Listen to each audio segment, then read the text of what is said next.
Okay. So before we get to the questions, would you and the governor like to answer what I was saying about it? I was quoting Norm Ornstein and Thomas Mann. They're very, very esteemed journalists. They were bipartisan, and they said it's the Republicans' fault.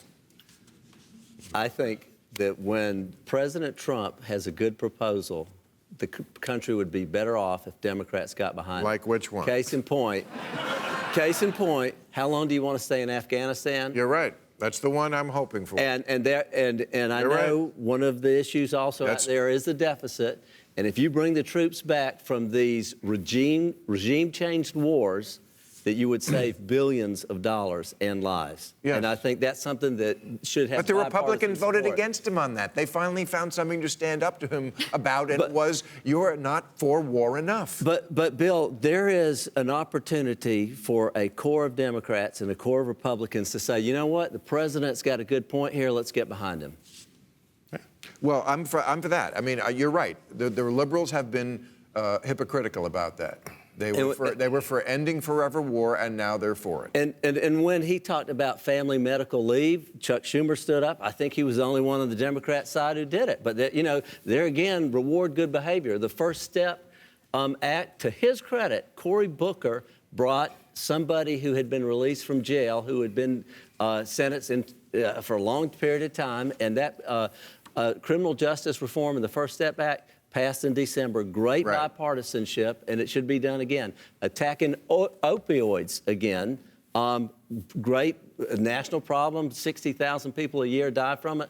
Democrats and Republicans have a good opportunity to get behind something like that and win. And then when he talks about wiping out childhood leukemia, why not erupt with claps and applause saying, hell yeah, let's do this, because it's a horrible I don't think that the Democrats are for childhood leukemia. If that's what you're implying. I'm saying... Okay.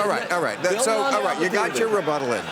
Governor Christie, do you think there are any Democrats that have your signature, in-your-face approach to dealing with the opposition? Is there a Democrat, Chris Christie, I guess they're asking? Well, thank God, no.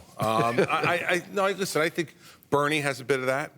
You know, Bernie doesn't back down to anybody, and when Bernie's got a point of view, he's going to say it, and he doesn't really sugarcoat anything. So I think Sanders is one of those Who do you think is the Democrats' best choice to run in 2020? I think the one that the president would be most afraid of, if he can stay in his lane, is Biden. And the reason why is because Biden can go to Ohio and Pennsylvania and Wisconsin and Michigan and appeal to white working-class voters. And if he does that, he only has to peel off 7,000 to 10,000 votes in each one of those states to be able, and he's going to win 2 of them. But there's many states, and he's not going to excite the base anywhere. Well, he's not going to excite the base, but you know what? If that base gets a little bit too excited, it's going to drive away the rest of the middle of the country, because some of the stuff that the base is talking about is not going to be, appealing to the middle of the country. And this is the same mistake I think Democrats have made in a number of different elections, where they say, this is great, we love it, but they don't care about what the middle of the country thinks. They care about the 2 coasts. I'd also put in Tulsi Gabbard, and I'd put in John Delaney. If they get traction, John Delaney has an incredible business record, and Tulsi Gabbard, I think she has a refreshing voice when it comes to these wars that are endless and regime change. She's the one the Russians like. But that investigation... Just saying, the Russians like her. New York Times looked at that story that NBC ran and discredited the guy who claims it, a guy named Jonathan Morgan and a group called... Okay. Eric Idle, as president of the Footlights Club at Cambridge, you were the first to allow women to join. You personally? I did that, yes. You did? Yes, what motivated your decision? It was... What year was that? It was 1965. Wow. And it was before the Cambridge colleges admitted women. And it was just nuts, you know. Well, there's funny women, hell, we need them in the club, you know. So, and Germaine Greer was the first one to join, who wrote she wrote The Female Eunuch. Yeah. And yet she had more balls than any man I ever met, actually. But the Pythons mostly dressed as women. Well, that was personal reasons.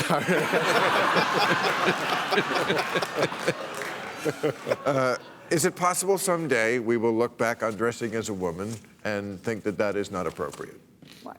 I mean, we're only at the beginning of really having transgender awareness. I wonder if someday we'll look back and go, wow, Tootsie, not funny. No, I think it'll always be funny. We'll have to shoot all the comedians. Maybe if you wear a thong and you don't quite fit, I don't know. There could be an angle. We want All right. everything, I'm sorry. Yeah, this, I'm trying to bring you in, Malcolm. Mrs. Robinson, this is getting a Sailor little would never go weird. that far. Natasha, excluding Trump, which done. family member is more likely to be in jeopardy with the special counsel, Don Jr. or Jared? Oh, that's a good Ooh. question.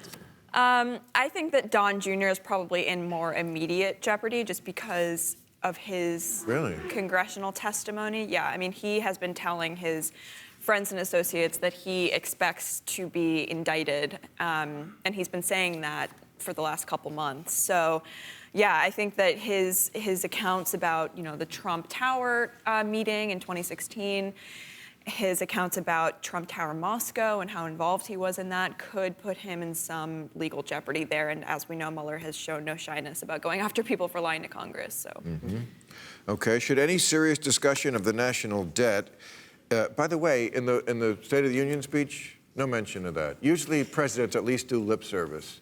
Trump is like, fuck it, I'm just going to write a check the whole time I'm here. You know what? Doesn't matter.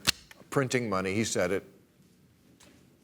I see no opposition to that. Should any serious discussion of the national debt include cuts to the military budget? Yes.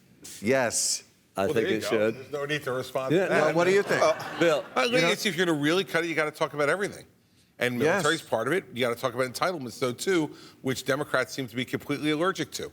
They don't want to talk about that Well, stuff. They don't want to talk about I agree. the fact that Medicare and Medicaid. I was a governor. I asked to do managed care and Medicaid. Now, this is not like splitting the atom. There's managed care everywhere. Right. It took the Obama administration 2.5 years to give me permission to spend the 50% that I spend on managed care.